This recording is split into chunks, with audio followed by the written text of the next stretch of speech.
it's not online now. Your life. I would have thought this was better. Oh, you would have? Oh, okay. Yeah.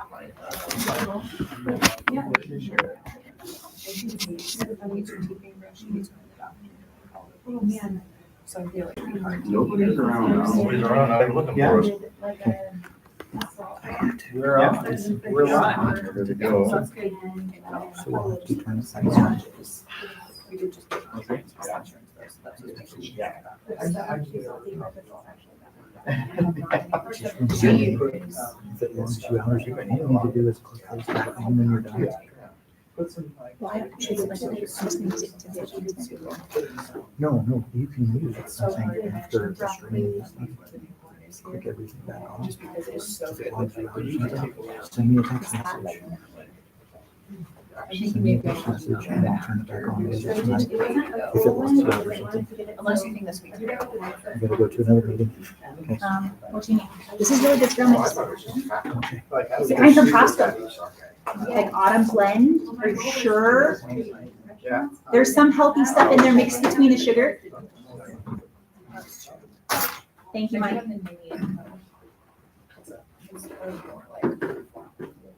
Yeah, it.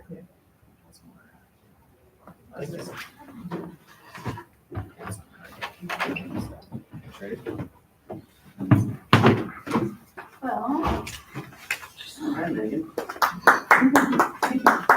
thank you, public, for coming. Can I showing you guys, or can I interest you all in showing you the website and the tools that are available for the public? Absolutely. Can you turn? Great. We do have some more. Yeah, we, Like, usual suspects. I'll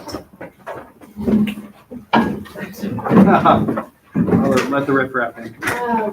Turn off the lights, that's a good idea, here, listen. You may not make it this to you, so. Great. Okay. Well, for those of you who are just joining us, we're going to hop in on our website. This is just our school district website. If you go to gbsd.net, it'll bring up our homepage, which is this, of course, and you may notice a new large button that says 2025 Replacement Supplemental Levy. When you click on it, brings up some information about the supplemental levy. So the big question that I keep getting asked is, why is the district asking for more money? Didn't we just do this? Why is it already happening again? And the truth is, yes, we did do this 2 years ago. The reason it's happening again is because that levy is expiring. So school districts run levies typically for 2 years. And once those 2 years are up, that money's gone. It's not a permanent levy. There is another permanent levy being ran on this ballot for the fire department. That's a very different levy because it never has to be renewed, whereas ours has to be renewed in order to keep the funds. So basically, this is a maintenance and operations levy that will allow us to continue to do business as we're doing it right now and serve the students as we currently are. And we get into the specifics on the webpage and in the presentation that I have about where all of those dollars will go and what it's going to look like. So first thing is, we've got this number figure here, $500,000. This is a little bit more than it was last year, and I'll get into the details of that in a bit. But last year, the supplemental levy was $400,000, which was down from $500,000 previously. And actually, when we get into tax amounts, it's not that different from previous years.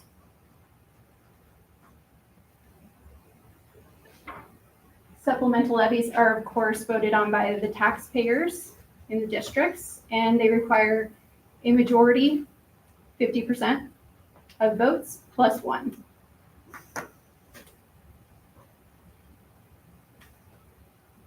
Next thing we have here is the estimated property tax calculator. So if you're wondering, what is this going to look like for me in particular? You can look at your property tax estimation, pop that in right there. So let's say that you have a property that's worth $507,000. So this shows you that the current levy, where we have right now, is up top. Okay, so the annual tax you're paying right now is $147.38. The monthly rate is $12.28. For the proposed levy, it does bump up just a little bit because of that switch from 400,000 to 500,000. So it goes to 184.19 per year. And then you'll notice down here, it shows you the increase if approved.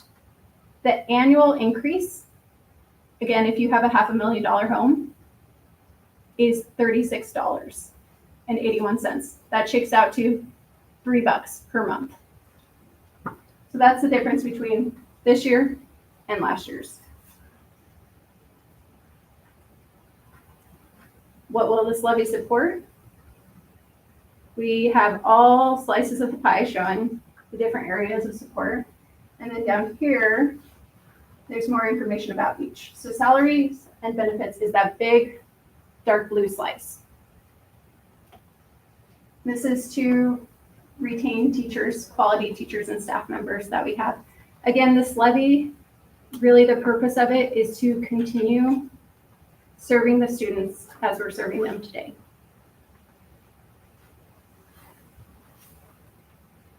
Extracurricular activities and transportations, $60,000 for that, and so forth. A little bit more about how the taxes will be impacted. And over on the right side, you'll notice a frequently asked questions column. Like, where can I go? It's right there. It's also right here. So of course for Garden Valley, the LDS Church is where you can vote. And in Lowman, it's the Lowman Emergency Services on the highway. The voting hours are 8 a.m. to 8 p.m. And that is, of course, November 4th. So if you're scrolling through here and you have a question that's not listed here that you're still wondering about, there is a form here that I would encourage you to fill out. If you fill out this form, I'll get a ping in my email and I will be notified that you have a question. And there is an option here if you would only like, if you would like your question to be viewable by the public, then you can select that. If not, that's okay too.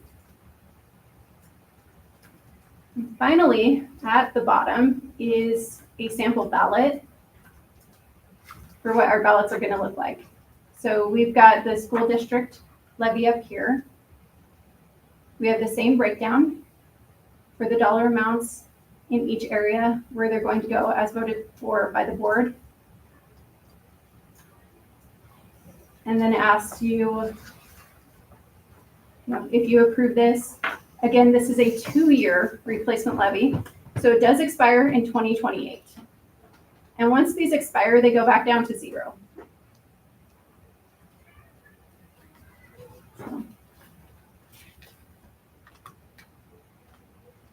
What questions do we have about the website? Or otherwise? I have a question. Yes, Can we please. change the wording from the Nampa School District to Garden Valley? one Oh, bit crap. farther up? Where's it say that? It's up farther on the right, sir. If you scroll up, you'll see it. It's in the, by the email form submission. Keep going, fine, keep going up, Yeah, what am I? right there, 2025 Nampa School District. If you could just replace that, that'd be great.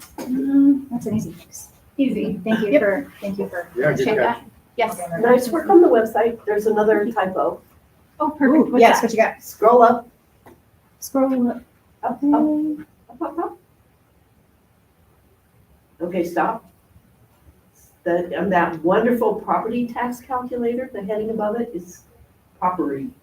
Oh, thank you. Ah, look at you. I might ask you for that again. I'm getting in here right now. It says proper. Property instead of tax. property. Thank you, Elizabeth. as Yeah, opposed to education institutions improperly probably taxed. should spell right. Yeah. You bring up a valid point. That makes me wonder if ours is spelled wrong. I make those mistakes all the time. Yeah, I'm curious. Human Most of our error. brains just accept it. 'Cause I know we can Fingers copy and just paste it do it, in and ours, you don't so. see it. And it's spelled Is there an opportunity on is the ballot to show what the difference is on Nope. that? The ballot is what's set. No, it's required by law to be the way it is now. We used to have a little bit of opportunity to be able to say, and the one who's leaving at this point in time. Legislators totally took that out now. Okay, I just wasn't sure, because I think, doesn't the fire department say what the edition is on there? Maybe that was their website. No, it's on the website. but It's only on the not. website. Oh, okay. The ballot itself is very, Okay, yeah. I mean, it's pretty clear to me, but I'm a little more involved. The website's great, like, this is awesome, I hope people that couldn't make it tonight will go here and ask the questions that they need to. I certainly hope so too. And Mike, we did get that typo. Thank you. I'm glad you explained the difference between a permanent levy and a supplemental. That question's been brought up to me quite a few times about why we're running for another levy when it feels like we just did one. And it made me think, I'm like, gosh, are other schools having to do this as well? So I looked at Idaho Ed News. They post the election results every year. And this is what I had found. So this spring, May 2025, Horseshoe Bend ran a levy for $600,000, and it passed 61% for, 39% against. Salmon River ran one for 1.05 million, 72% of the people voted for it. Meadows Valley ran one for 887.6 thousand, 62% voted for it. And then last fall, in November, Cascade ran a levy for 1.3 million, 58% voted for it. So Did you get any information about what the turnout was? it does show the turnout. Yep, it shows the number of voters. So Idaho Ed News, if you go to their website, it has all of the schools. I was just looking at the ones that are similar, like in our. I'm just wondering what percentage, what the turnout was of those percentages. Yeah, it does show the number of voters on there. Yeah. Hannah, can you maybe, or Randy, can you explain for people, like, why, I think as a taxpayer, it was like, why do we need a supplemental levy? Why aren't our taxes enough?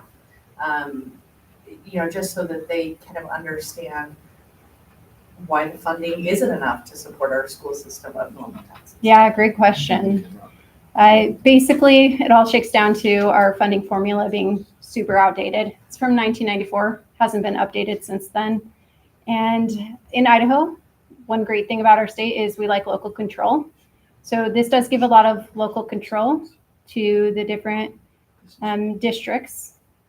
But there is kind of a misnomer that the levies are just extra on top instead of, like I said, maintenance and operations, which is truly what that's truly what we use it for, maintenance and operations. 8 out of 10 districts in Idaho run supplemental levies, and that's how they operate. And when it comes to the other 20%, 21%, those are going to be schools with special circumstances. Okay, so one of those is North Side School District. They don't run levies. This is a district in Southeast Idaho. Beautiful, beautiful facility. About 800 students. They have, I think it's 3 full-size gymnasiums, an auditorium, beautiful campus, fully staffed, because their community donates so much money to the district. They don't have to run levies. They rely on that community participation in other ways. Another example of a district that doesn't pass levies is North Gem. Historically, and when you walk into the school building in North Gem, the floors are on different levels. And it kind of looks like it's piecemealed together, because it is. Because they try to make things work. ultimately, it's really tough on the students there. And I know they do a fantastic job, but there is a very clear difference between the districts who try to pass levies and cannot, and the districts who do pass levies. It's very, very clear. And ultimately, I'll let the board speak more to this, but it opens up opportunities for our kids here. So one cool thing that we have that some other districts our size don't have is we have enrichment courses, electives for our students K-12. So K-12, things like PE, art, music, theater. Those classes are typically the first classes to be cut when levies don't pass. So, and I just say that so that everybody's aware that you can run a school without a supplemental levy in Idaho. 8 out of 10 districts are able to run levies though. So Hannah, are you saying that if this levy doesn't pass, like all of the electives that kids enjoy and probably automotive are the first programs that will be fed? I can't predetermine that. However, looking at the numbers, if things did shake out that way, if we didn't have any other option, then we would have to definitely look at that. That would be unfortunate, thank you. It'd be very unfortunate. And think of other opportunities that our kids have. We have a lot of dual enrollment courses that are taught through our teachers here. They're teaching these college level courses. If you think about those courses, they're going to have much smaller class sizes. So without a levy to support the budget, it would be really difficult to offer the amount of dual enrollment courses we offer right now.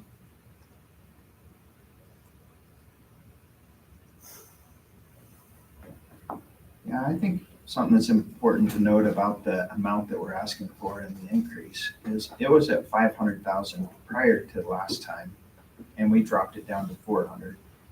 And there's been quite a few changes since that time. Our enrollment's gone way down, and partly because it was so high during COVID. Like people would bring their kids up here and they wanted live classes, and they were able to do that here. And so now it's just settled back down to where we probably normally are. But with that, our state funding is reduced quite a bit because we don't get nearly as many FTEs with our enrollment and attendance. So, so we have less funded positions, and so if we got less funded positions, if we want to keep the electives and the automotive and things like that, we're going to have to fund it ourselves.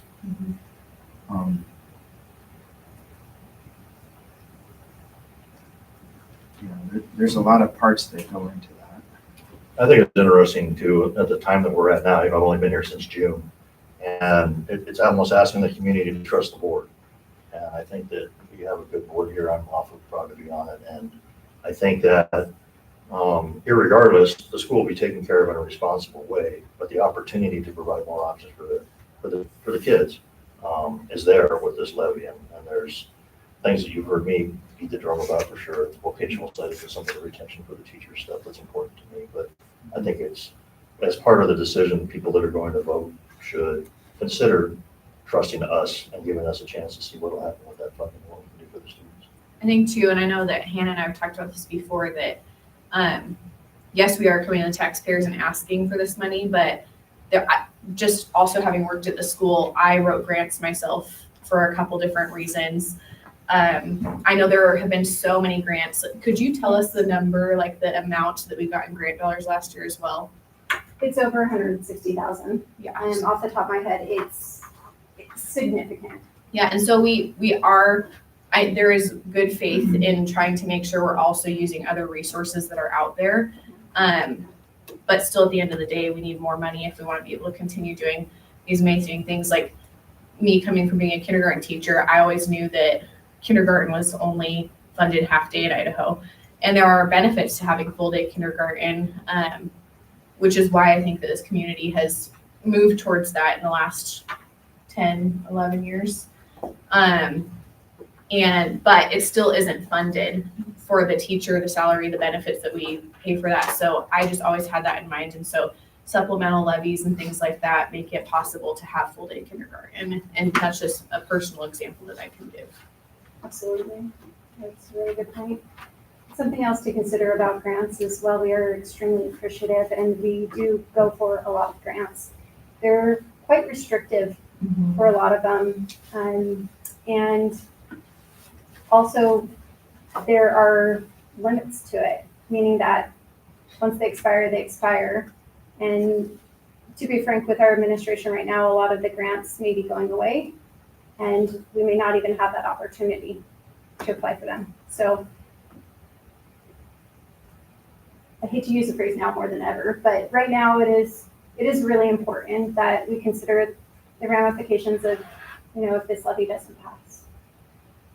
Hannah, isn't it, and I don't want to say restriction, but I like to say that, with what you've identified, I can't remember, there's the half-day kindergarten and how much ever money that is, the $200,000, like, you can only, of this $500,000 the school is asking for, you can only use the supplemental levy for what you've identified it as, Absolutely, right? yes, yeah. I can show you a slide on that in a second.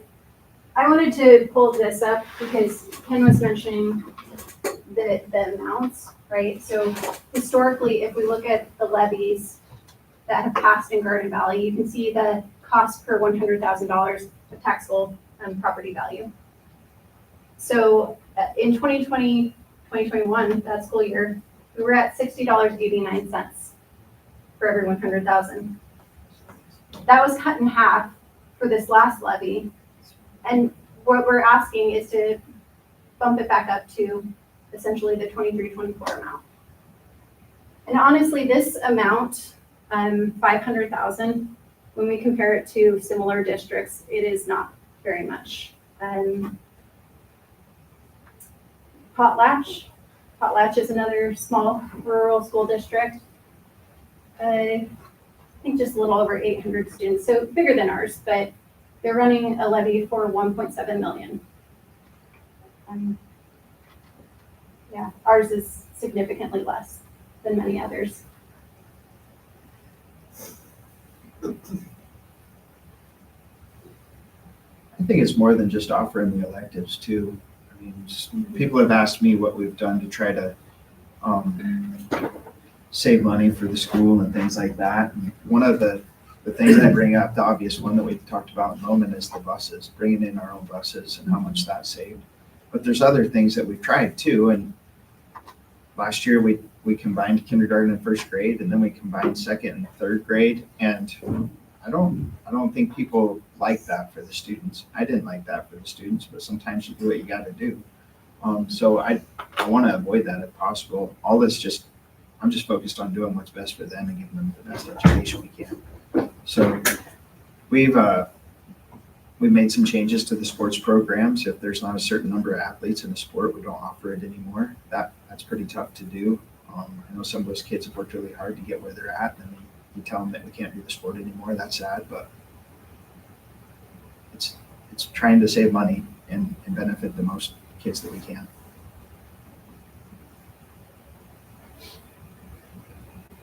Definitely. Circling back to what we were talking about with responsible spending, we are required to spend the funds in the way that we say we're going to spend them, which makes sense, right? If taxpayers are paying for something, they're going to want the deliverables to be the same as what they say they're going to pay for. So this is just showing you what we were allotted for the last levy, which was the 2023 levy. Again, that was $400,000 per year. What we expected to spend on each category, so salary and benefits, $270, what we actually spent. And going down the line, you'll notice it's very similar. Estimated costs, it changed a little bit because property values changed a little bit. So anytime there's something like that, it'll change. And I wouldn't be surprised if this one dropped from 36 down to 35 or somewhere around there. It's gonna be less than that. Yeah? This is Randy, his Okay, sorry. finance guy. Right, so this is this one's a fun, complicated one, so I want to make sure I confuse you as much as possible. So, so what happens in the way these work is we're working off a tax year versus a fiscal year kind of a thing, right? So the state right now, for the one we're in right now, we levied the tax year was tax year 25, if that makes sense, because you guys paid in December and in June for this year, right? But it actually paid for last fiscal year's numbers, if that makes sense. So what we're getting this year for our supplemental levy this year, we've sent that to the county. The county has not calculated yet what the levy rate is going to be for, or what the values are for any of that stuff. We don't even know what the values of our location are yet, okay? And because of that, we cannot use the value that we know is current there, which we know has gone up. I mean, I'm pretty sure you guys have seen your tax bills or all that kind of, or your tax estimates and that kind of stuff. Probably 8 to 10% is what I'm guessing in this area. Has it gone up that much? You guys know? I don't think so. Okay, so I have no idea what it's gone up in this area, right? But well, this year, basically, as soon as we find out what that is, that's what will drive the tax rate down from the 28.22 that it is now, down to what it will be for this fiscal year, if that makes sense. But the problem is, we don't know that number yet, so the ballot says, until you know that number, you can't actually use that for calculating anything. So we're actually calculating all the stuff that we're doing now for the next year's tax levies based on 2 years old property values, if that makes sense. So they're almost 2 years behind in the ballot language versus what actually is going to happen. And I have a hard time believing these values in this area are going to go down. I haven't seen it. I haven't seen it even we were thinking it would happen when interest rates raised quite a bit. And even then, we've still seen, at least in Treasure Valley, a 10% increase, if not more. Now, the other side of it too is growth comes into that as well. So it's maybe not even just your property that's gone increased. Any other house that's built also increases that value as well, which you do know that value has gone up significantly in this area as well, because you guys will have more Yeah, houses. how does that work since Boise County? Is it the county or is it just the area? So our district is within the county. So we're one county district. Some of them are joint. So like CUNA's joint, Ada County, West Ada's joint, where they cross county lines. Ours is county, but within the county, there are multiple districts generally. So I think Idaho City has its own district.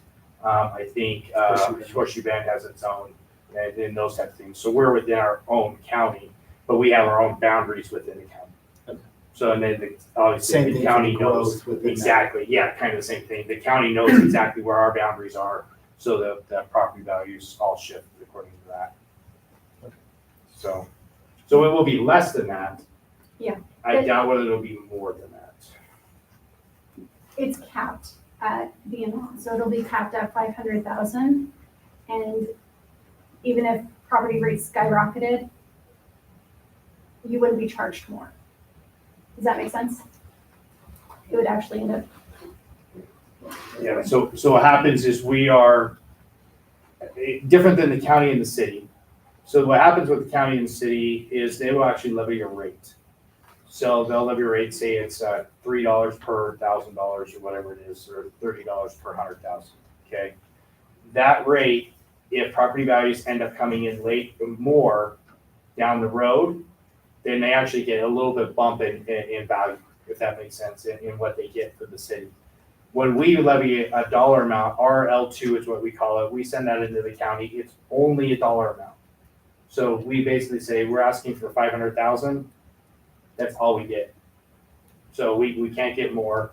Only time we get less is when people don't pay their taxes.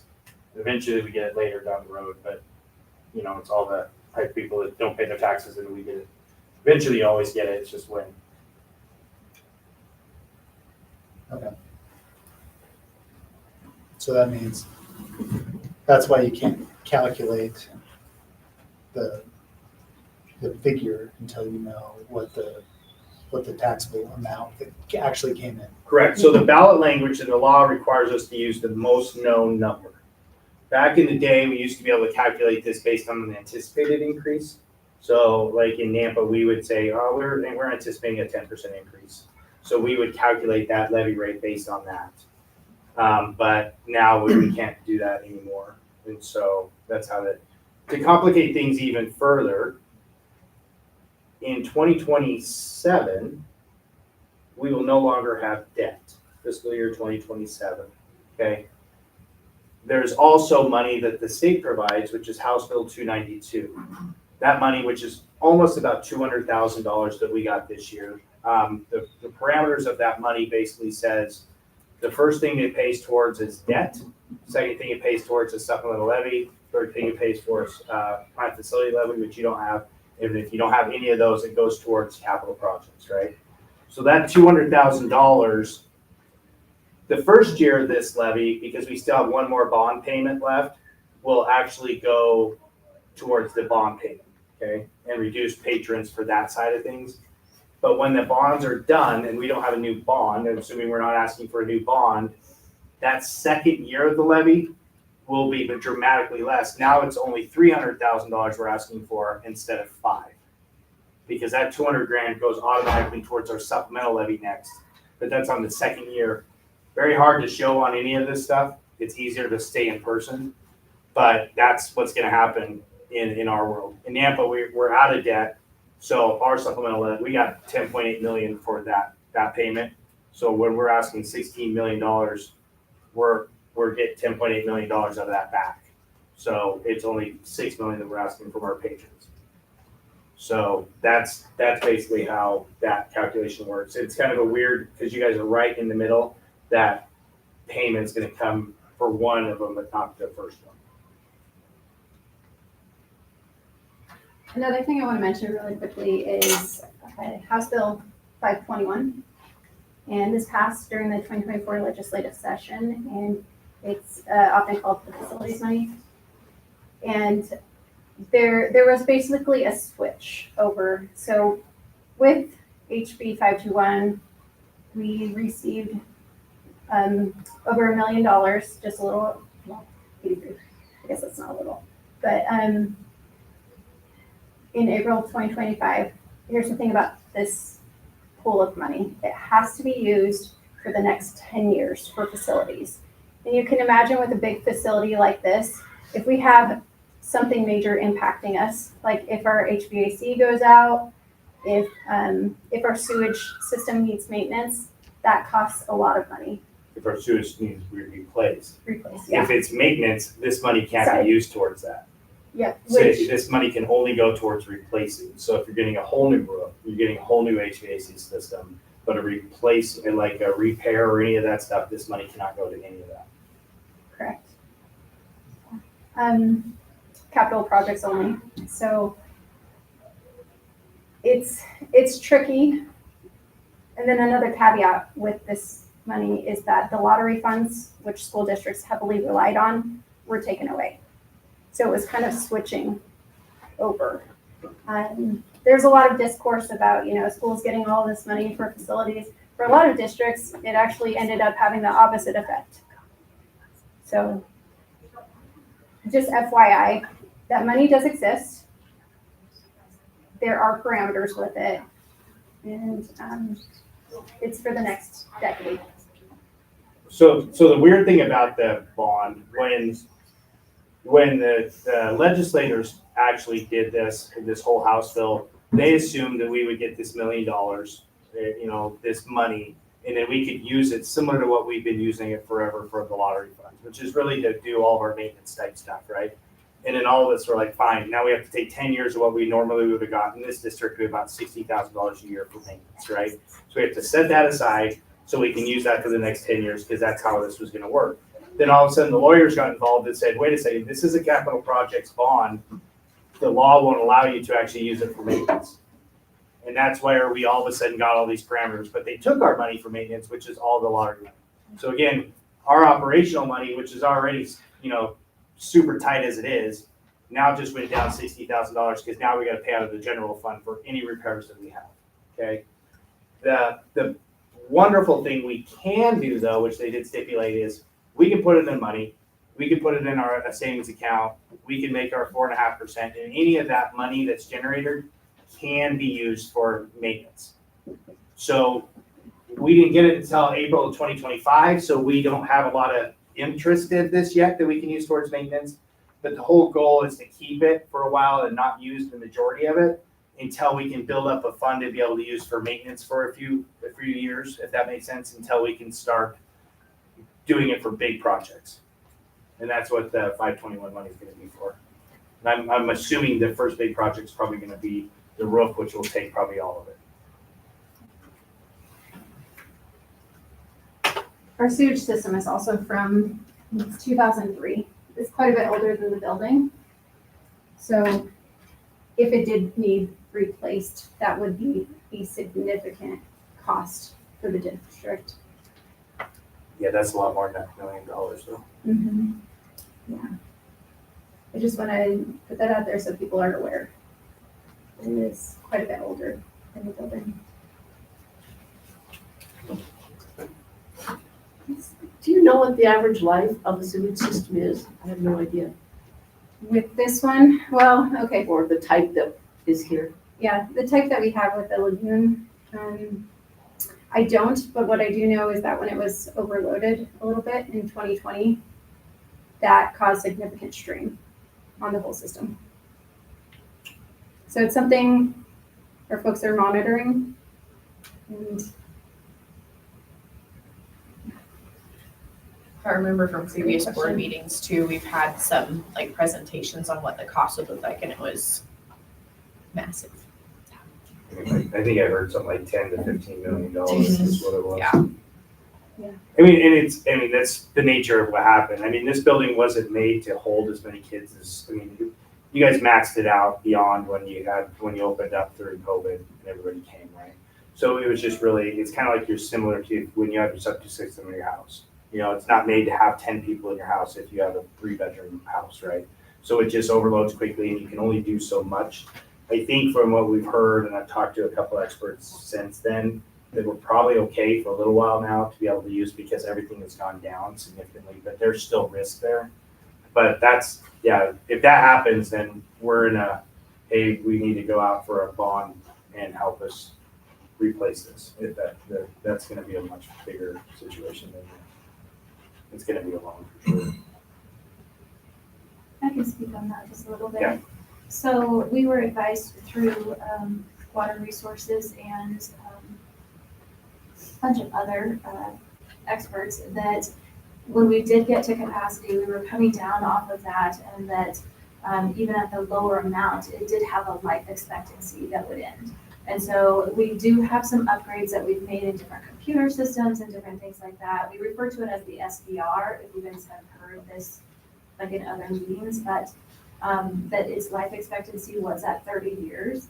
And we put that system in when we were still at the old facility across the street, and that facility's sewer system had failed, and so they were pumping it across the street to this SBR. And so that is why you see that it's much older than the building. It's a good 8 years at least older than the building. The other thing that we knew at the time was just that our timing was going to be, we were just trying to get to 2028, really. It was we needed our bond to come off the taxes so that it wasn't going to hurt the community like they told us it would. We were in a place where it was like they were coming to us saying this is going to be 10 grand, and even with some grants, or 10 billion, and even with some grants, that's how we were going to land at it. And so it was a scary time for us, and we were over capacity at 350. That included all of our students and staff. Would you mind just putting the website back up for the people that showed up late? Maybe just a real brief recap for anybody watching too. of I course. thought you guys did a great job on that.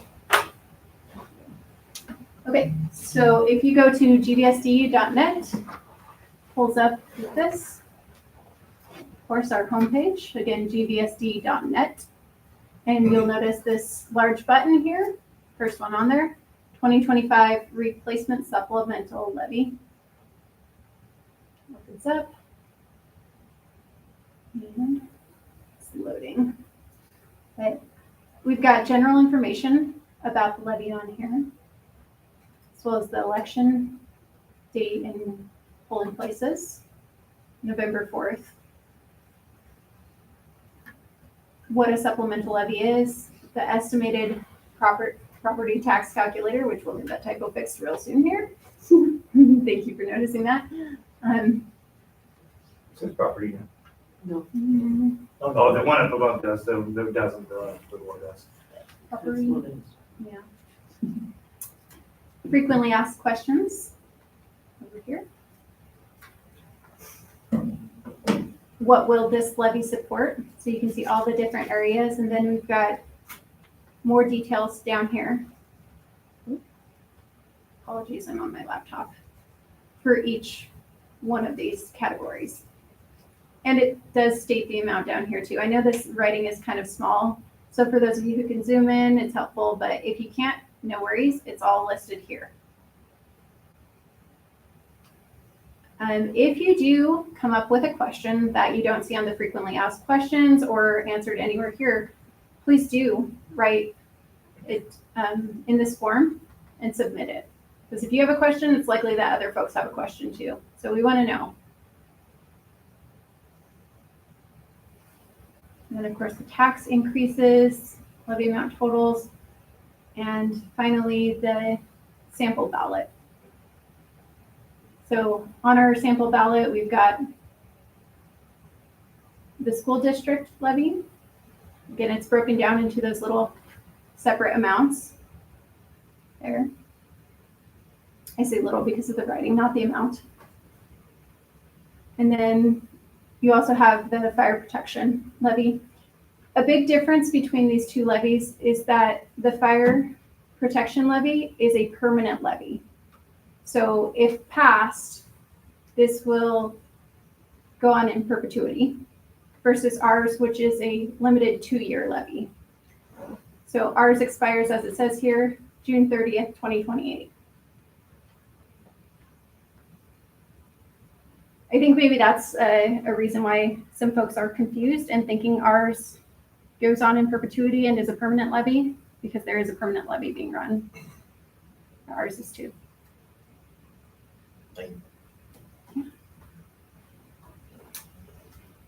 Other questions?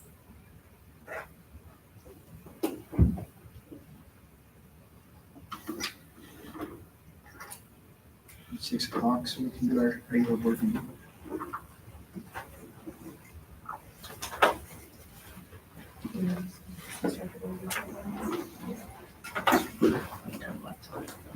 Maybe use the restroom. Fresh damage?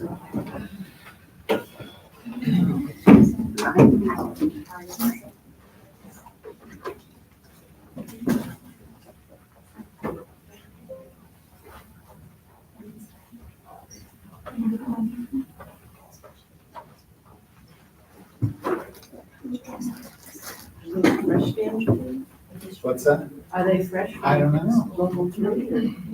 There's drinks and some snacks back here. We're good. All right. You might want to get some. You doing the golf presentation? Good. How about yourself? Is that what you're here for, Corey? It's just. Are you here to support the golf one? Nice. Charlie said he was gonna come. Is he still in practice right now? Oh, well, that should be good. Yeah. There's drinks and snacks outside, if you guys want to go outside. Is the tournament this Saturday? She's here to talk on wrestling. That should be the way till. Just until it's time. Yeah, so, I look.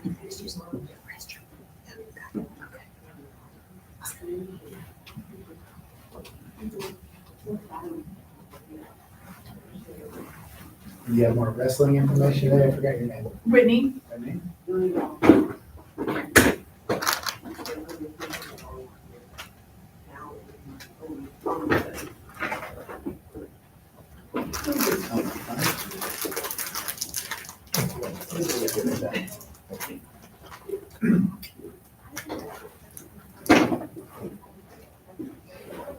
So What's the new word? Are you gonna?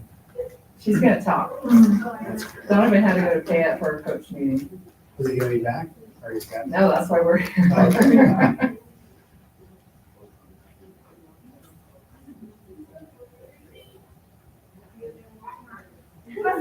Libby's mom, what is your name? I forgot. Kathy. You want this one? No, thank you. It's not one. Did my what?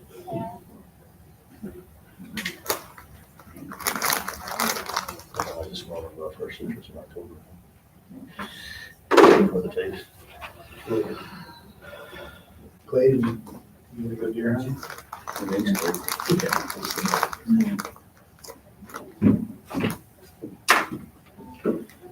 Keith, you ever tried hunting? Shot bear cans, bear bottles. That was really fun. They're showing off. Do you hunt there? Yeah, not very successfully, but I like to get out there and hike with a gun most falls. But I haven't shot any deer around here. Last year was the closest. I had one, last day of the hunt, just kind of pranced down our road. And I was looking at it, it's like, Charlie, do you want to go and get after this one? And it kind of worked around our yard. We had some short range buckshot because we were kind of in the neighborhood. And it just went the wrong way. But She said it was other than good. that, I just go out and hike. Yeah. I've shot cow elk, I've never shot a bull.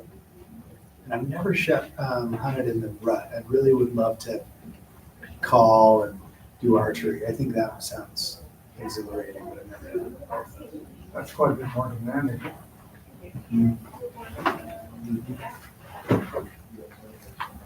Are you an archer? No, I've got a bow, and every year I think, this is the year I'm gonna use it in practice, but you gotta put in a lot of time. Oh, excuse me. Just to get a 30-yard shot or 40-yard shot is challenging enough, but then you also have to be able to hit it. My mom was on the women's archery team. Wow. Wow. She missed one day, and that's what happened to him. Thanks. She doesn't have a practice. You shoot? No, I never. Really? Your mom was at that level and then you never got into it? Just My mom was a great tennis player. I mean, not like professional or anything. I never was able to serve it over the net. Really? Yeah, so the genetics just, they don't always transfer. Well, did you pick up pickleball? Because that's supposed to be a little easier. I can't stand racket sports. I'm terrible at it. I have no hand-eye coordination. She likes car racing. No, I don't. It's a liar. I like walking, hiking, indoor exercise. Are you enjoying this beautiful time of year? Oh, man, it's beautiful. It's ridiculous. It's so nice. I love the fall. It's my favorite time. Even there, we Yeah, outside all I afternoon. love the colors. What's your favorite month? September or October? Or November? Well, I don't know, October, November. Usually the fires are over by then. Yeah. That last year was so bad. I Still have think PTSD from You got it. really lucky this year, didn't you? We did. it's true. There was like maybe a few days that we had like a little bit of smoke. but it Barely. wasn't- Yeah. Yeah, there was like what I a need. semi-local fire, but not. Yeah, we were, Oh, like- so- of course, the burn scars are massive now, so there's not as much fuel. Right. I learned more about fire last year than I Did ever you get your would. NCT to be good? Did you go out and look for mushrooms? No, but they're finding us. Oh, Every yeah. place you walk now, there's just, but I don't know what kind, I'm not In the kitchen? I actually took a course in undergrad about mycology, but we were in Arizona, southern Arizona, so there wasn't many options to go out and look. So I can't identify one, and I would never eat a mushroom unless I knew exactly what it was. I had patient that got us And- into it as a family. We Oh, bought, neat. So they kind of chose to recommend switch someone to will- pharmacy. So what kind do you get? First time I You used get it. Morels or It's just Chocolate morels. Cheetos. Morels? Around I've here. never even had a morel, but I know they're wonderful. And I like them. Yeah, You got 'em around here? we went over by Cascade where the big burn was over on that side. I know that there are. It wasn't, and I I just got haven't. Yeah, I hear north of Well, you Strivers. know, unfortunately, only a good thing about that ice place. I love It was the it. best time I tell you, Yeah. at least for you to slice yourself with anyway. Where I think You after feel it burned, um, the spores are kind but, of, and so that area that it burned after, last year in West Mountain, that's where it went. This year, it was in kind of June is when it usually looked at it, but, you know. And we built as many, we do those little coolers because they kind of keep their shape better. Yeah. And So I all of us fill one of those up. It's kind of like Easter egg hunts, you know, like the kids don't even care that much about eating, they just like, Yeah. We saw so many mushrooms when we lived in Oregon. There was so much variety. We never picked them. Again, ignorance is not bliss. You know, they sell these gloves. But, You see yeah, the gloves? the colors, the That's shapes, one of those for the that. future. That was actually my favorite class, was mycology. I wonder how many people die. Oh, well, that's understandable. Or it got there. I have stories that I can tell you that compare to. That, there you go, the garbage can. Yes. I was wondering, I'm like, where'd the trash can go? I don't want to read Especially when I'm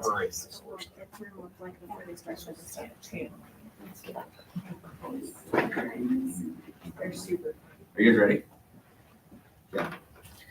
Kenny stepped out, so I guess I will run this meeting today, so I will, well, let me start this. I'll call this, regular school board meeting to order. It's October 15th, 6:12 PM. Can I get a roll call? Hannah Mitchell. Eric Ballou. Mike Dodger. Craig Tucker, present. Pledge of allegiance. What do you guys want to do? Pledge of allegiance? Pledge allegiance to the flag of the United States of America and to the republic for which it stands, one nation, under God, indivisible, with liberty and justice for all. All right, on to item number 3, the community forum on agenda items. You want to talk right now? I don't mind, just wait till you guys get to. Okay, nobody else has to talk to them, so we'll move on to the consent agenda. Does anybody have any items they want to talk about in the consent agenda? Anybody like to motion on the consent agenda? I'll make a motion to approve and adopt the consent agenda. Second. All right, we have a motion and a second. All in favor? Aye. Aye. Aye, motion carries. Moving on to item number 5, we have the delegations and reports, superintendent report. So unfortunately, a lot of what I was going to show you, we already talked about in the community forum. So I will record the presentation and we'll make it available for the public, the full thing, and we can go from there. Sounds great. There was a special presentation report this month because of our supplemental levy. So I just want to make sure that everybody has access to that. Thank you. Perfect, thank you. All right, moving on, number 6, we have some action items and new business. Up first is declare an emergency hiring situation for GVSD due to vacant secondary math position for the 25-26 school year. I will make a motion to declare an emergency in the hiring situation for the secondary math position for the 25-26 school year. Second. All right, we have a motion and a second. I guess I should ask if there's any other discussion on the motion before we vote. No discussion? Yeah, all in favor? Aye. Aye. Aye, motion carries. All right, moving on to the 25-26 continuous improvement plan. Superintendent Spafford, do you want to talk about that at all? Sure. So every year we complete a continuous improvement plan that outlines our goals for the year. and submit it to the State Department. So I should mention also, this is a working document. If at any time we want to revise it, the board can do so. And I imagine that we will.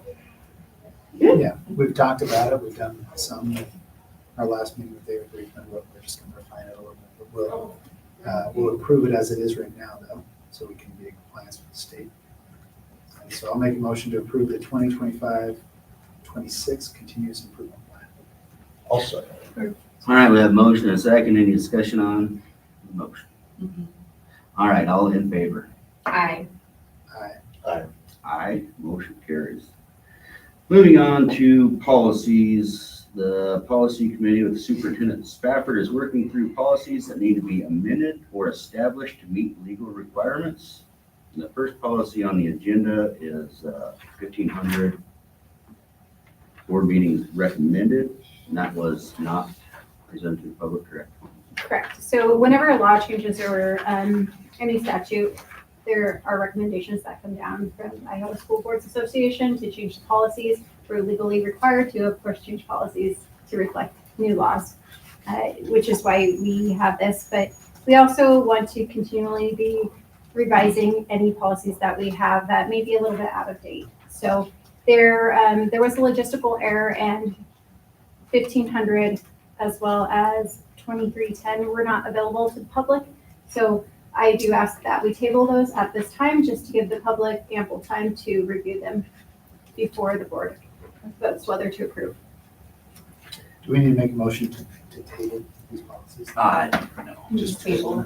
Okay. just table. Do you want us to make a motion regarding 2140 or 2150? Yes, and 2140, as well as 2140F, there are some clauses in there that the board may want to review, to revise before approving. If you turn to 2140, there's a section, The highlight is the change. the highlighted is the change, that's correct. There's a section where it says optional in the 2140. Page 2. Page 2, thank you. thank you. So the question is whether you would like those items to be approved by the board or not. If you're comfortable with the school administration approving, then we don't need that clause. If not, then we can keep the clause.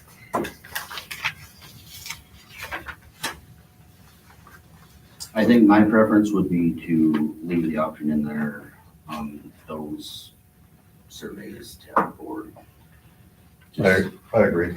Just for the community, know that we thought about it, not just a random person who's looking at a survey. Definitely. So keep it required. So right now it says such survey shall also require board approval. So do you want it to be required board approval or may need board approval, or like as needed? Do you want it to be as firm as this, and that's fine, just clarifying how you would like that verbalized? We could get rid of the optional, so it's just, Such surveys. That's what I was thinking. I don't know what the rest of the board. I think that makes sense.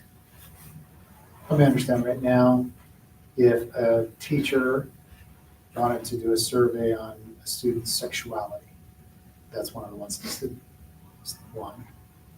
Right now, they would go to the superintendent and say, I'd like to do this. And then this policy says that the board may yeah, so with the change. have the students' parents, guardians may, or what is the change? Great. The changes, what Trustee Tucker was talking about is changing it so the board would have to approve it, which I support that choice. I think it's really good for the community to see that you as a board are reviewing this as well before they're going. Yeah, to I the agree, and I think it's part of the relationship, so to include, the students' parents or guardians can review the material at any time. I want to make sure that I'm comfortable with that as well, so, yes. And I And like, FYI, the situation hasn't arisen. This is preemptive. but just in case. Yep. I do like the wording that was added on the first page about just the clarification on non-curricular related survey, because those are totally, like, if it's curriculum related, it's fine. Just gives a little more distinction. And there's an Idaho code that allows people to opt out of Right, data. absolutely.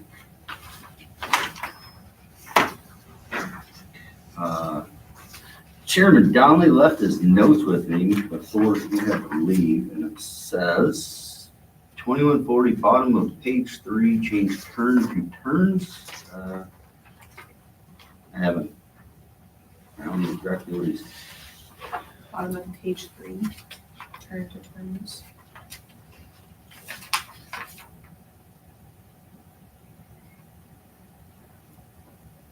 oh, yeah, turn, when 18. a student turns 18. Turn 18. Any other discussion on that? Just take out the word optional. So 2140F, is it a whole new policy? pretty much? Yeah, it's just the form. So just consent form. This is what I was talking about, the parents being able to opt out. Okay. It's just what it looks like. ISBA, so we legally needed to have one. And this is what they suggested so that, we had one available to use. Any other discussion on 2140?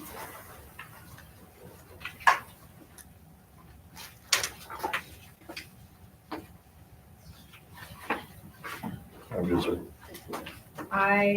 Do we want to make a motion after we've discussed all of them, or I think we can go one at a time, one at a time? keep everything straight. I would like to make a motion to adopt the amended policy 2140 with the changes where it was turn into turns, As as we discussed. You're good. Okay, we have a motion, do we have a second? I'll second. We have a motion and a second, any further discussion? You done? I just want to understand. Go ahead, sorry. So the biggest change to this is previous to this clarification, these surveys that haven't been used before, but if they were used, didn't require the approval of the superintendent. I believe they did require the approval of administration, but not the board. Okay, so it's this third portion of it is where it says this school district, that's where it's saying the board. Right. That's right. This is- The first one's optional. The next page is where we're looking at optional, so we'll have to go through the board with Okay. those topics. Gotcha. Okay. You're good to go now? Thanks. Any other discussion? All right, all in favor? Aye. Aye. Aye, motion carries. do you guys want to go back and look at 15P? Oh, I thought we were doing a tabling of both, just 1,500? I thought we were Just tabling. 15P, You want 1500P Oh. was given. Unfortunately, I missed putting 1500 in the packet, so we're gonna defer that. But if we can get P, it's here, it's ready to go. Very minor changes. All right, we'll move back You okay with that? to policy 1500P, board meeting procedure.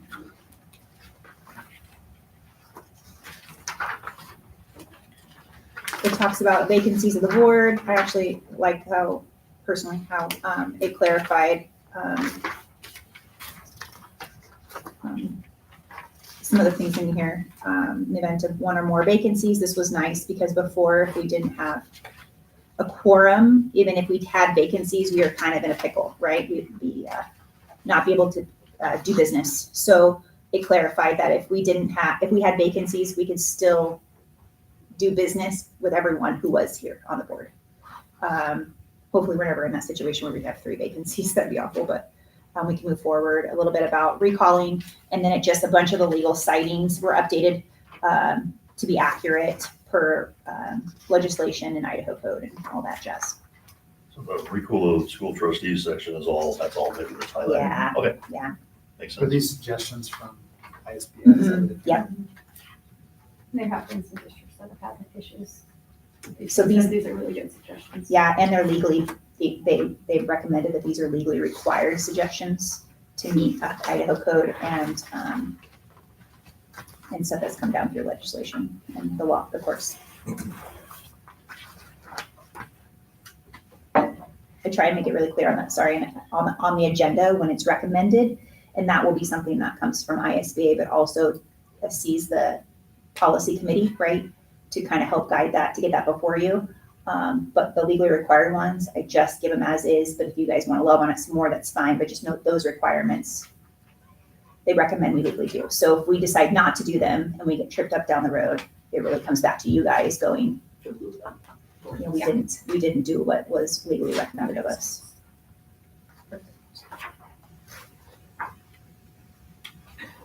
Kenny's comments on this one also. It says paragraph 1, citizens wishing to make a brief comments about school programs or procedures. Items on the agenda not request, I'm gonna read up here again. Items on the agenda need not request placement on the agenda and must follow the procedure established for public input at board meetings. It broadens what we currently do. So right now, it has to be on the agenda to speak. And this policy, and it's not something we've changed, it was in there, we just missed it, was that they still have 3 minutes as long as it's not, I think it's inflammatory when it comes to like specifically rattling off a staff member that you dislike or something like that. I think you can be mad about something and you can be frustrated. They can probably be frustrated with you and be talking at you. But we didn't do this before, and I actually like this because it'll help me revise with Hannah's guidance, the agenda so that that paragraph is accurate, the one that guides community forum. Where is this one? This isn't 21. It's the first page of the page of the whole packet. So he's talking about the last 3 sentences of that first paragraph. Right now, we only. But this already existed, right? Yes, yeah. So he's bringing it up, but I think what happened is he noticed that we didn't do that before, right? So we went off of what was on the agenda, which has been there since, before me. Right. Okay. So I think it's just pointing out that, knowing that, let's get in line with our policy. Okay. Then I had a question on the next page, the highlighted portion. It says the board shall accept public comment before it takes action on any district business. I think that, so I Is that interpret satisfied by the community forum. community Yes, forum? it's not each line item. It's, so I think that moving forward, I would recommend that we have a community forum at every meeting, even specials. That makes sense, because then you're giving that opportunity like in policy. I mean, that would be how that would be fulfilled, is just giving them the option to come and discuss. And they have a 3-minute allotment that they just give you their opinions and thoughts, and sometimes a flyer, or we've had some stuff like that. And just to clarify, those comments would still have to be items on the agenda.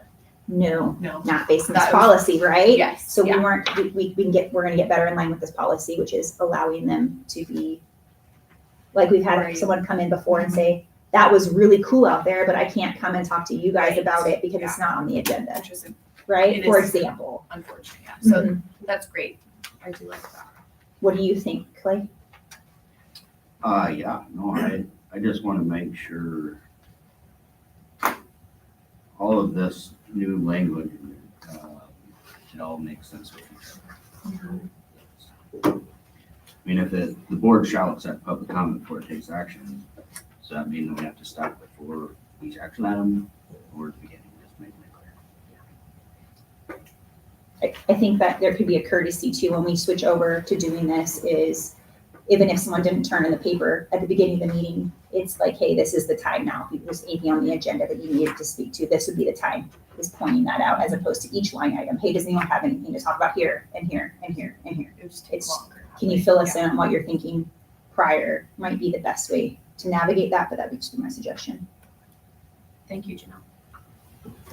I just want to understand that as well. I read that as the board shall accept public comment, shall is kind of, they're forced to, before it takes action on any district business. Mhm.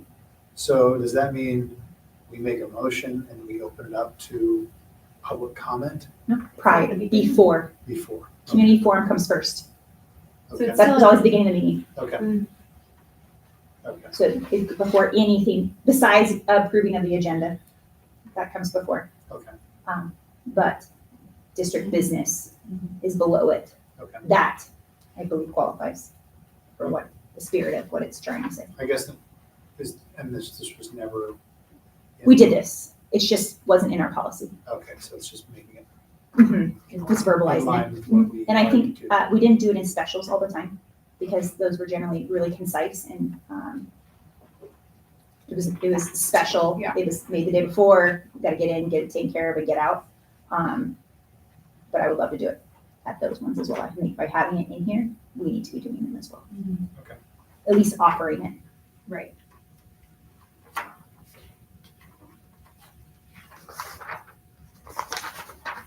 So I will make a motion, to approve the amended 1500P policy. I'll second. All right, we have a motion and a second. Is there any discussion? Just one more question. One more. The recall of school trustees was just never occurred? Oh, it's Just occurred. Adding in just in case? Well, how did it work before? Because the whole thing is. It wasn't yellow now. in there at all. Okay, so it happened, we just didn't have any policy for it? Okay, It was a long time ago. so now we're just clarifying. They might remember. It's a while ago. Before me. Okay. Any further discussion? All right, so we have a motion and a second. All in favor? Aye. Aye. Aye, motion carries. Moving on to new policy 2140F.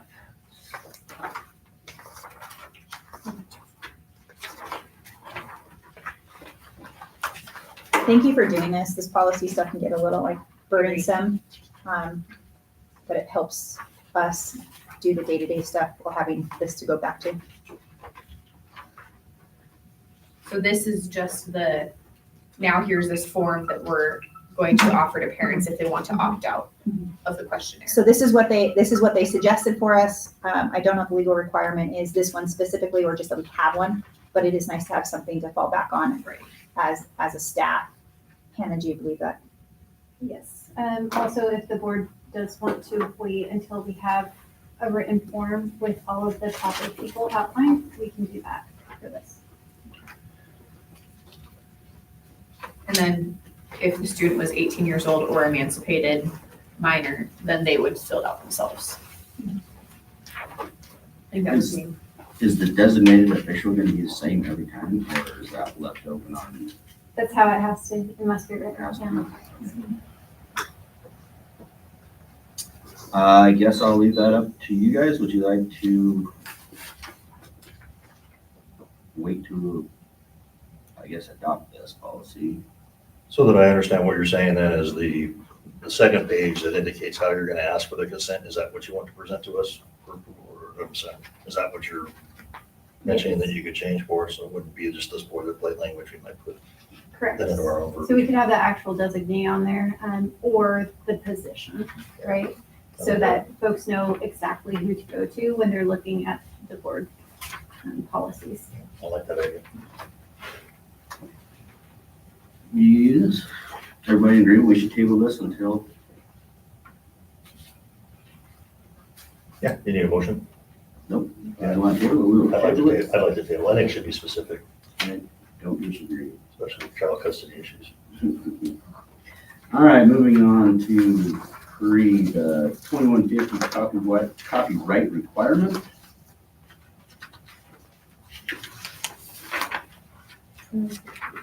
2150 is supposed to be good. Did I miss that one too? I think the. Gosh, I'm sorry. That's okay. Oh, 2152. All right, we will, 2150P, yeah, sorry. I apologize. I just messed this whole packet up. All right. We will table the 2150 and move on to 2150P. There's so many pages. These are just recommended changes and I like them enough to put them before you guys. It just clarifies record keeping and copyright compliance, especially when it comes to digital technology and distance learning, which we're leaning into heavier these days, post-COVID. I liked that copyrighted video guidance, which will help admin as well as teachers guide within the classroom setting. And then the legal references, those just updated. It adds more, clarifies where things came from and why those changes were made. So who's gonna collect the copies at the end of school year if each employee is filling out the personal records regarding their annual cumulative use? That'd be a good process question for him. I'm just curious what the collection's gonna be. And You see what I'm looking at? yeah, no, and I did have that question, I was reading it. This is just for like, for example, if there was a textbook that allowed one copy to be made because it's copyrighted material, like they would have to make note that they copied it. Is that what that Right, is stating? just so we're stating we're not infringing. Yeah, so just so you all know what my concern is on 4, with each school employee maintaining the personal records, I think we should make it a little bit more that we'll share some responsibility by giving them a practice, so pattern practice that you follow. Can you say that one more time? Sorry, I'm trying to understand. You're testing me, I don't know if I'm I can. sorry. It's regarding number 4. I'm Yes. just concerned that asking each school employee to maintain the personal records is too much. I think there should be a pattern and practice that we establish so that. Kind of we like a can Google Doc that they just log into and they type it Take the into. onus of responsibility off them. I agree Basically. that that is a good choice, to just have it in one space. So ultimately it's their responsibility because they're the ones making the copies. Well, there and they're should the be, ones there to- should be a process by where if they do this and the record needs to be kept, Yes. that there's a Oh, submission okay. made and it's maintained somewhere so that they don't have to worry about coming up with it on their own or knowing that it was complete. So we have a tracker where they can just go in and say, I made a copy. That makes sense. So do we need to adjust wording, or are we able to use this in policy and then that can just be the procedure? Correct. Okay. They can do the procedure. And then I did, I think on the second page, in the second paragraph, not counting materials, would we want to say teachers may use copyrighted materials in the class instead of to the class? It might just be late. I'm sorry, what paragraph? Second paragraph, down at the bottom, the last sentence, there's a strike through and then the yellow. Would we want to say in the class instead of to the class? Would you like that? Me to do that? Yes, please.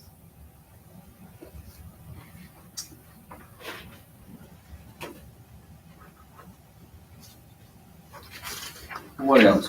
Kenny's notes did say on the first page, the title says R and I, missing G.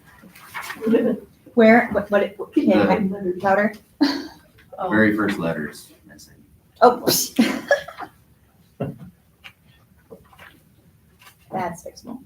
What other discussion you guys have on this?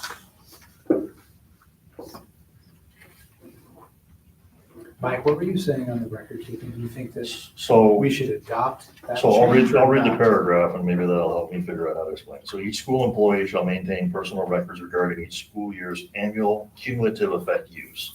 Further, an individual employee shall maintain records of permission they have received to duplicate copyrighted materials. I think that's asking too much of a teacher or an employee to do, that they should be responsible for maintaining those records. I think there should be a place where the school will maintain those records. Do you want it to say the school shall maintain records? How about Cross out each- personal? Each school employee shall maintain personal records and provide documentation to whatever link or however it is that you're gonna be able to record that. My concern is if I use something and I write it down for myself, Uh, unless I'm ever questioned about it, I might not keep it. But if you leave it as a central source, or if I use something that Hannah wants to later use, oh, I She has no understand. I'm just trying to idea figure that I out used it before. how to verbalize it in this so that it's super clear. Okay. Each, go ahead. Were you gonna say something? what if we did the school shall maintain personal records regarding each school year's annual cumulative effect use?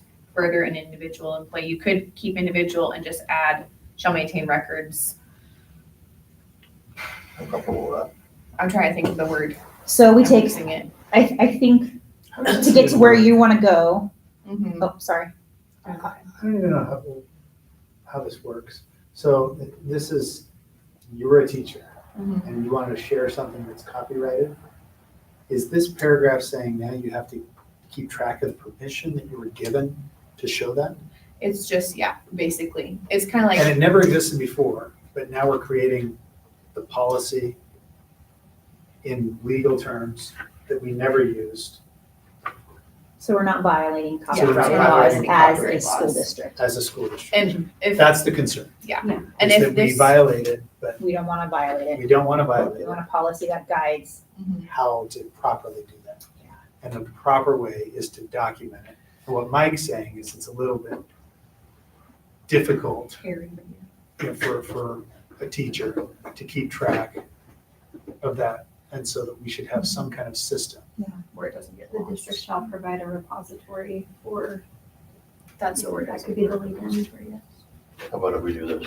I'm just thinking here. So the last sentence, copies of site licenses, network licenses, and other permissions shall be maintained by the district's technology personnel. How about we make that the first sentence up top? And then we say that each school employee shall report to the district's technology personnel and maintain Instead personal of records. maintain, report, Report and Report. maintain Report's personal perfect, records. report. So then they're reporting into the technology personnel to make sure that we're and covered. Doesn't get lost. You know, we- Does it need to be technology or could it be whoever's just given the, Admin. yeah, so do you want to just take out technology just in case you guys want to choose somebody else? Just to make it more, Okay, so we're bumping Loose for you. copies, a little bit. the sentence that starts with copies up to the front. I think that would make sense, yeah. And then that second sentence still reads, each school employee shall maintain and report and maintain personal records regarding each school's annual cumulative effect use. You like that? Yeah, I think so. And then striking technology, just so you guys can get it. Thank you. Yep, I didn't realize it, but I did it. Perfect. Thank you, Mike. All right. I'm probably just gonna ask that we table this until we get it in writing and we look at it and make sure. We have present it 2150 as, as well. What's that? Yeah, We we don't have 2150. Yeah. So we can do both of them. Okay, I'm good table. Make sure all the words that But we've discussed it, we've got it end closer. up in writing. yeah, we present with the changes suggested. Perfect. And then 2310 was also being tabled. Yes. Anybody have anything else to say about 2150P? Good with tabling it and then come back? Yes. Or- Those changes. So which one did we approve? Just 1500? No, No, it's just. We approved two. just 200P, 2140. 2140. 2140. 2140 2140. and 2140. Thank you. All right. All right, that's the end of our policy discussion for today, finally. Moving on to old business, we have a senior project, high school golf team follow-up. I'll try things pretty quick. I'm Maxon Beersley, for those who don't know me. I'm a senior here at Garden Valley, and for my senior project, I'm trying to start a golf team. I'm just gonna start going over some of the questions we had, just going into deeper detail, or more detail. One thing was cost. Most of the money would be spent on tournaments, and which is about $20 to $60 per player. So most of the fundraising go towards that, and then a big chunk of it will also go towards uniforms. Because part of my senior project is making uniforms for the team, and I've done the math. It would cost me about $400, and that's making it with the graphic design class. And then just travel, just the travel essentials, just in case, like gas and food possibly, and stay, like where we're gonna stay if we end up going to state or whatever, or going far. And then next is fundraising. We had the ball buster a few weeks ago. That part of the money will go to the golf team. And then Keegan has a tournament this weekend, and we did the math. It should raise us about $1,500, which is really good. I haven't started any fundraising myself yet. I'm just waiting to get this going, I guess. And then the big question was their future. That's what really stopped us last time. The team failed before because it wasn't really taken seriously. They didn't participate in any tournaments. They just went out for fun and hit golf balls around and then went to terrace. And another big thing was, will we have got enough guys in the future? I believe so, because we have 18 right now interested, and we only need 6 for a team. Only 5 of those are seniors, so that's 13 that will be coming up. And me and Keegan have already started working with middle schoolers. Just yesterday, we went out and taught all the middle schoolers how to swing during their PE hour, during the PE class. And there was nearly 20 middle schoolers out there, all 6th and 7th graders. And then another big thing I wanted to bring up was community support. I believe that passing the golf team could help bring a lot of community members out of Terrace to help support the team. And I think starting a team could help them get to know the kids in Garden Valley, and that could help with donations and just stuff towards the school. That was all I had to go over. Any questions? Thank you for the work you put into researching this. If I could just clarify, so it sounds like, and this might also be a question for Ms. Spafford as well, but to my understanding, and I might be wrong, if a team is adopted, then there's typically like a certain type of fund that's established for them, right? Is there like a minimum amount that's put in per sport each year? With the contingency that there are at least 6 students. What is that amount? Garden Valley Rural students. It depends on the sport. So golf is going to be a little bit different when we consider the costs. As far as uniforms, right? That's going to be different than wrestling, right? It's just dependent. Ryan can speak more to it. Unfortunately, he had a family emergency, so he wasn't able to be here. Thank you. So that helps. And then it sounds like you're willing to do like a lot of legwork for fundraising beyond like anything extra. Yeah, absolutely. I talked to the golf pro at Terrace, and he said he can help with fundraising. Awesome. And he said we'll have no problem raising money for the team. That's great. Thank you. That clarifies The my. association's also interested in that as well. Yeah. Perfect. That's One great. question I have for you too, when you compete in the tournaments at this level, do the other schools have teams, or are they clubs, or is it a mix of both, or what's the difference? So at this level, there aren't teams at this level. So well, there's Cascade, but we move up to 3A. We move up to 3A to compete. Okay. So we'll be playing. I don't really know what schools that is, but we have to move up a classification. Are there clubs though? Are there clubs out there that for the high schoolers or the kids that are in school to actually form a team and play as a club as opposed to a team from the school? For clubs, for just outside of our school.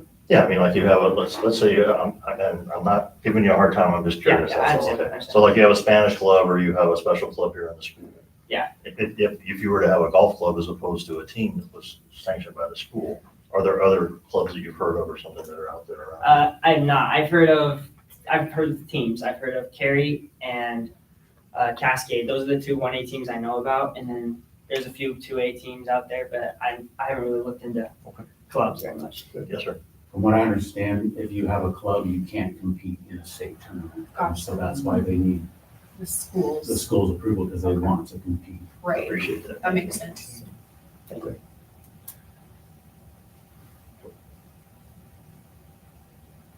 Any other questions? So, I got a couple more. So each tournament costs about $60? It's per player. It's about 20 to 60 depending on the tournament. Okay. But that's just what I. Is what the course That's what I charges for found, it? Okay. And do you have any idea how many tournaments there would be in a season? To qualify for state, you require 5 to 10 tournaments. You can't go over that 10 number. And then when is the season typically? Season, it's in the spring, so it's the same as baseball and track. I think it just switched. That's just for 6A and 5A. Okay, sure. They're in the fall. That's a bring up another question. I know you said it last time, but I can't recall. What were the days that tournaments typically happen on for school? Okay, so majority of tournaments are Mondays and Tuesdays. That's for 3A. So Okay. that would take time of school. Which you can probably speak to this too, because you've played sports, other sports. I feel like Mondays and Tuesdays don't have quite as many away games. Sorry, I meant Monday and Thursday. Oh, okay. Well, Thursday do have away Yeah. games quite a bit. So do you think that a player on the baseball team can also do golf, or do you think it would be choosing one or the other? So I kind of talked to Mr. Williams about this. We didn't really get to talk about it very long, but he kind of made it seem like it's a no. But that's just from the track standpoint. I don't really know if it's different based off the coach. Like if I don't know who the baseball coach is, but if he didn't mind, or if like their practice times didn't interfere with each other, then it left it up to them. But I'm not sure. I'm not sure if it's based on. Yeah, I'm just curious in general on this subject, and not that you would know the answer, it's more of a Ryan question. It's just like, what are the rules on dual sporting? Yeah. What are the guidelines? There's a You know, policy for it. It's allowed, but I think it's up to the AD to decide whether, The AD or the coaches?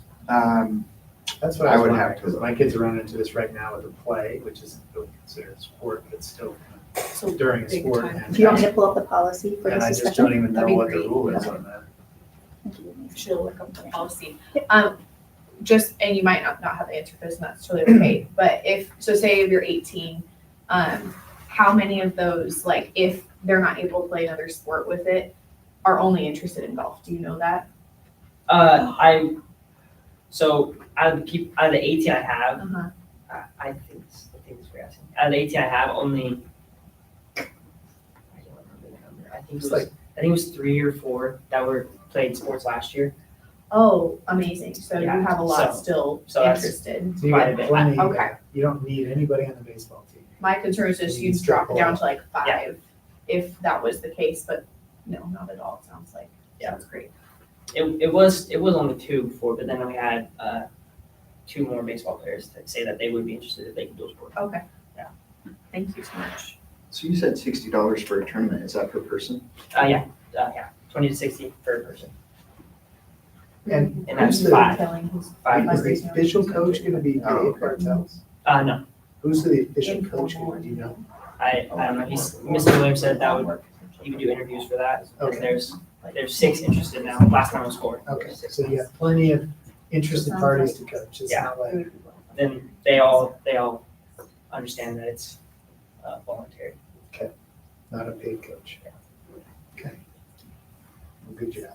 Good information, thank you. What are you gonna, the uniforms, are they gonna be fundraise each year and you get some shirts and then you keep your shirts? Or are they gonna be like your basketball and your football jerseys that you use over and over again? The hope is that you keep them. The ones I'm looking at are nicer shirts. They're Nike, but you could easily go to a cheaper brand and then save money for the future, which is probably what I'll go to. That's just 400's about. Yeah, that was the Under Armour and Nike shirts. That was just my approximate. It is nice you have the school Yeah. print shop too, because that does help save some. Save lots of money because I'll be doing all of that. So thanks a lot.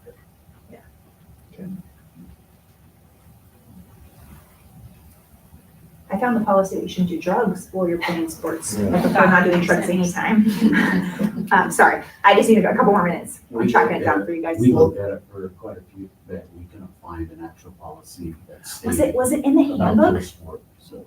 Oh, maybe it is Maybe in the I handbook. know that. I did read it, for sure. Recall what it It's said. also in Do you recall what it said? It said it was allowed, but it was on a case-by-case basis because of grade suffered.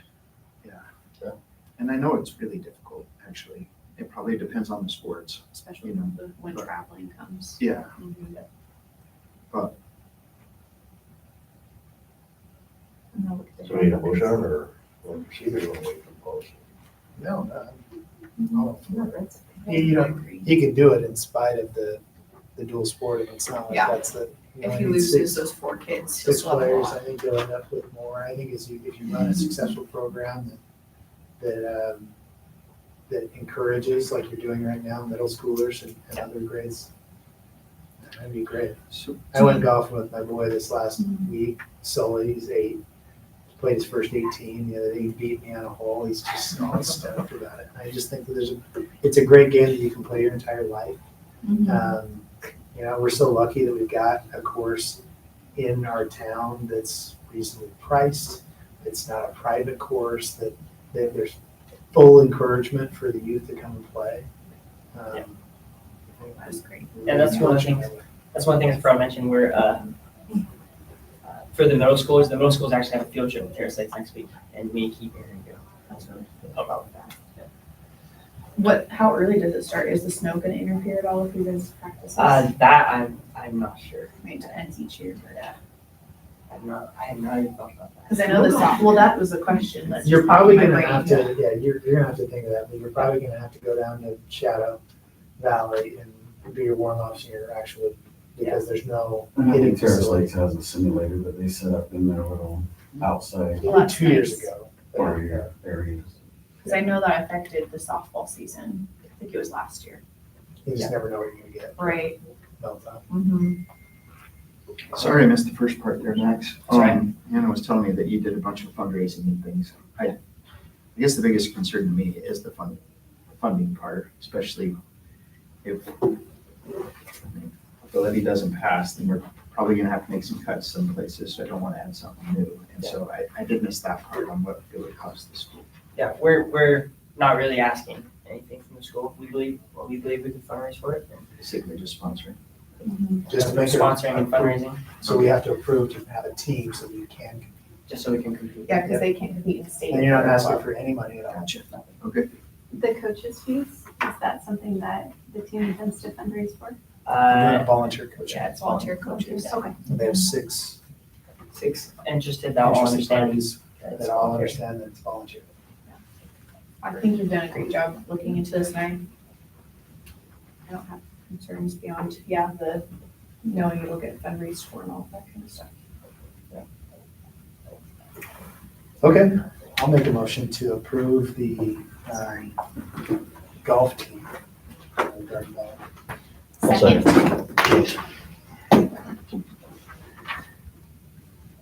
I'm letting you take over, Chairman. We got a motion and a second. All in favor? Aye. Aye. Aye. Aye. Aye. Thank you. Congratulations. Listen, Paige. Oh, sorry. Alright. Next item is to determine whether the wrestling program can become a cooperative collective program for 25-26 and 26-27. Can I talk? Okay. Hi, my name is Whitney, and I'm sharing the information for my coach. He's at a wrestling meeting in Payette. We appreciate the opportunity to share and update the regarding future of Garden Valley Wrestling Program and our vision for expanding access to all youth within Boise County.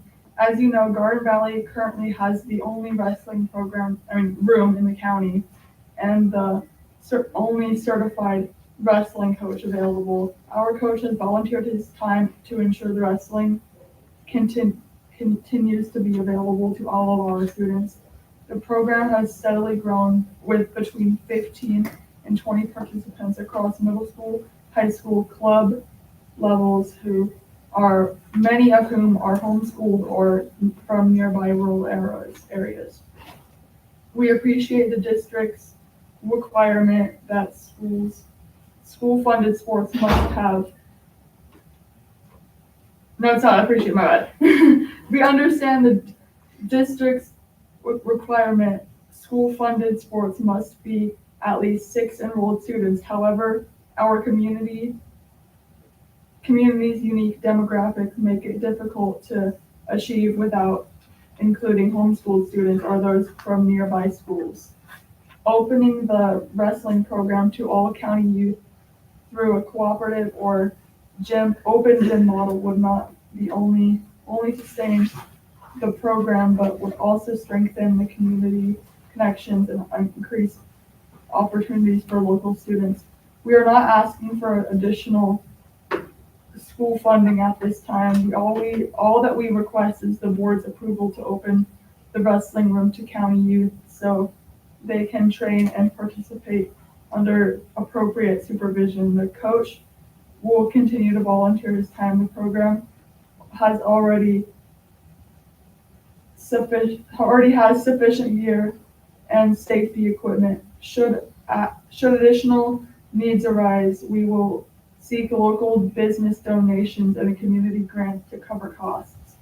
By opening the program countywide, Garden Valley can serve as a hub for Boise County wrestling and preserve an athletic community opportunity that teaches discipline, teamwork, confidence, values that benefit students both off and on the mat. Thank you for your time, support, and consideration. We truly believe this is a small step to make a lasting difference for our youth and community. It will also help the program to continue for others in the future. Thank you, Whitney.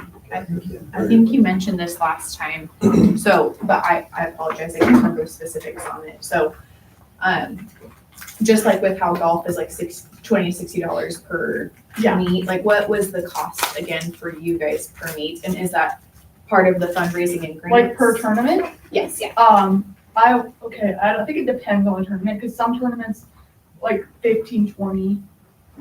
And some were 15. 15 Some were or not 20. charged. And Middle school didn't have a lot of fees. yeah, It was club. I think the highest it usually goes like $45. Yeah. So is there a club team right now? Yeah, there is. We did club runs through the spring, and club is for all grades. So like the elementary school kids, weren't they practicing with like the middle schoolers and the high schoolers? During club. Yeah, during club And they open were. And like folk style season, which is the upcoming season, is November and December, and it runs all the way to the spring. It's just for that. So like middle school would just be middle school, and then high school would just be high school.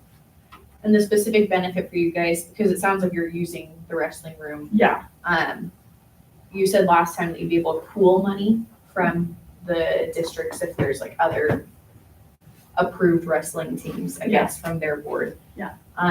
What's the crux of like needing the school to approve it to becoming a cooperative collective program? Like, is it similar to how golf has to have a approved team in order to participate in state? Yes. Okay. So same issue. Yes. Yeah. They wouldn't be able to participate in middle school or high school. They would just be club. That makes sense. So right now, how many do you have? Just in our district, just Garden Valley For kids? like middle school or The high school, is this for middle school and high school? Yeah. For the Yeah. season? We Okay, had yeah, like for both. 6. For middle school, so far, there are 3 students that are enrolled, I think. Yeah. And We're then the still other are working on that. homeschooled. And the rest are homeschooled. And the rest are how many? So there's 5 middle school kids, 6 high school kids, and then during club, there's a total of like 15. Yeah. That's the most people we get is during club. So of the 15, how many are homeschooled? I would say half. Yeah. So about 7? Maybe, yeah. So right now, maybe if you had the same club kids come out, you've got enough to run the team? Yeah. Not for middle school and high school. Not Because- 6 and 6. So they need 12? Yeah, They need 6 from Yeah. each age group and not just, yeah, okay. So the hope is that if you go to the cooperative and you go to Horseshoe Bend and you go to Idaho City or whoever else, Avamore, yeah. then you can hopefully get enough people to be able to compete. Well, it's And would individual they- once you get to the tournaments. What's that? It's individual once you get to tournaments. The only reason why she's asking, or they're asking for use of the facility is because of the requirement the board has now for 6 students that are enrolled. Okay. That's the only difference. And then it allows them to compete. Because last year we didn't have to ask. Well, and there was a bunch of homeschool kids last year too. Right. So that's all they're wanting is just to use the facility and still be able to compete in middle school and high school. Right. Of important note, the district did fund the program last year, so this is a very different circumstance that they're asking. The coach has agreed that it will be completely self-funded, including tournament fees. We already have the singlets, the uniforms, so the cost is not being passed on to the district. It's nothing. So, I mean, I'm all for doing it, especially so that way you guys can compete. Yeah. Yeah, I think it makes sense to me. The And yeah, how coaches- many do you expect different with the co-op? Like, what do you mean? Oh, what club? Well, high school, Donovan's not sure, because until he starts holding the high school practices, how many are gonna show up? He's thinking at least 3 extra kids. But when club starts up, then it'll be all of the kids with middle school. They can't come now because he's doing it immediately after school, and they're in other Areas. and their Yeah. school, their hours are different than ours. And it opens up more fundraising tools too if you guys do Yes. collaborative. We can start asking other businesses in the other area, it doesn't just exclude us. I just turned all that stuff over to Donovan. I was the wrestling club president there for a while. And there's always been quite a few kids from Horseshoe Bend come up for club. The club was typically for the little kids to build a program, and then the bigger kids came in and helped and stuff. So Yeah. it does seem like it was kind of taken off there for a bit, but it was hard to get a full-time coach before Donovan came. Right. And so hopefully it can get some traction there. But the club did have a fair amount of money in it. Like, they can probably And cover we stuff for qualified this for year. Fargo last year. That's great. And I know there are quite a few elementary students from my memory that are participating, so it does have longevity, like there'll be kids coming up. One So this thing- wouldn't make them, the other players, Garden Valley Wolverines. They would be Horseshoe Bend, Yes. whatever, just we're all practicing together, and then that gets us to the 6 minimum for us to be able to have a team. Is that what, I'm sorry, I'm trying to understand. I'm No, trying to they're- understand it too, because What? it still doesn't even get us to 6. We because they're don't, not our students. we're just asking for permission to use the facility and be able to compete in middle school and high school. Okay. And I Not think that, asking for money. that minimum of 6 was negotiable. Like, basically, we said we weren't gonna fund a coaching position and things like that. Like, if it was volunteer and things, we could get by with less than 6, is how I recall. So, Yeah, Donovan's been doing. Yeah, so I don't even, me, Yeah, I it's was just me, I don't even care if the Horseshoe Bend kids come or not. I don't have anything against them. But I'm like, I don't have any problem with Donovan wanting to keep a program going and keep it, keep kids doing a sport that doesn't cost anything to the district at all. Yeah, You just say if the ask is just we want to use the facility, Mhm. sure. That's fine. And, That's- and that's everyone's fair. gonna have a wrestling card, so there's insurance that comes with that. It's fine. I So think that's very great. fair. I I would, but also selfishly, not selfishly, but as a board, we struggle every year to get enrollment, to get facility, to get money to the district, to give to the kids. My kids are part of this district. I want them to be able to have the classes. But I also want homeschool kids to have some programs that they can't get on their own, the dual enrollment, things like that. So we're trying to do whatever we can to make homeschoolers get part of this school. If it's one class, something. And I know that Superintendent Spafford's really working on that. So since there is a big number in this particular group, sounds like more than the football team, probably. Let's just consider that. If you're homeschooled, like how can we help you, by providing some class or some dual enrollment so you can get a college class that maybe you couldn't get on your own. these homeschool kids that are doing it now in high school, they did come up through clubs, so it is offering them an opportunity to continue with their sport. I think it's great. Yeah. I'm just saying, if the ask is, hey, we want to use your facility, yes. I think part Our of ask, it is my we ask have- is, can we, as a board, can we, as a board, do whatever we can to help homeschoolers get a little something out of Garden Valley School? I think part of what we did before with the club was we asked the school to waive the fee for using the facility, because there is a fee associated with it. And that way that we wouldn't request any funds for that. I'm good. What'd you have, Clay? I think we just need to go back to that policy of the 6 and change, like, so we can allow whoever to participate. I mean, if there's 5 kids, for 4 of them homeschoolers, but just change it so the funding's definitely not coming from the school, just like the golf team. Like, we're not gonna fund the golf team. If it's self-funded, we can change the policy or something like that. So we could look at that policy again too. And I think it's something that we probably need Ryan here to discuss too, because there might be We things do. that we're not aware of. but- Because I don't even understand how certain things shook out with, let's say, cross-country. I know that Eva couldn't do it this year because there weren't enough kids to do it. But Yeah. could I have carried, I think if we taken her just down, I change, paid for it? change that Now it's policy okay? to where you can figure it out, how to pay for it without the school paying for it. Still a 6, but just, Maybe we'll get some clarity after November 4th. Yeah, that would definitely help. Yeah. Yeah, that'd be my recommendation, is bring that policy back, look at it, see what we can do to have programs, just not have school fund. But you need permission right now to use the facility? Yeah. so could we I'm make good a with that. motion just for use of facility until we change that policy? It seems like there's 2 parts there, though. It's using the facility and then the cooperative program, allowing other areas to join. Is there any, are you aware of any issues here with that? No, from what I understand, we have at least one person from Horseshoe Bend who's interested in coming up here, so they'll provide their own travel to come up here, but, And it was pointed out they're already insured, so that's not, that's not an That issue. is nice to know.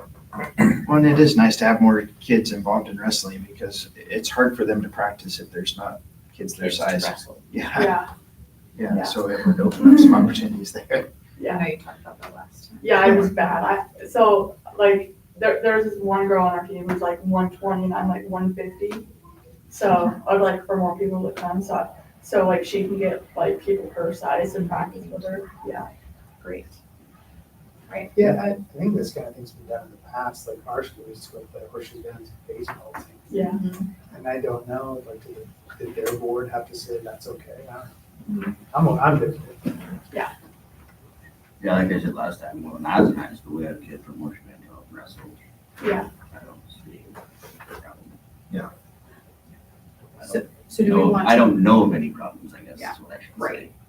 do we want to then approve it as written, or are you wanting to like hold off for? the I think the co-op part that's on the, Mhm. On the policy. on the agenda is fine. I don't have any problem with that, but I think we should probably We should revisit. bring that policy. I agree. Yeah. If we want to change that policy. But that's not part of today, is we Right. just approve. No. We can do that. Yeah. We yes. can do this. Because this is I'd started really now, like if isn't it? Like Donovan We and started Tuesday. Yeah. and Ryan were here Middle for school this. practice started Tuesday. I do too, because they be the most input, Maybe. but I'm next okay time. saying, hey, we're good for it for now.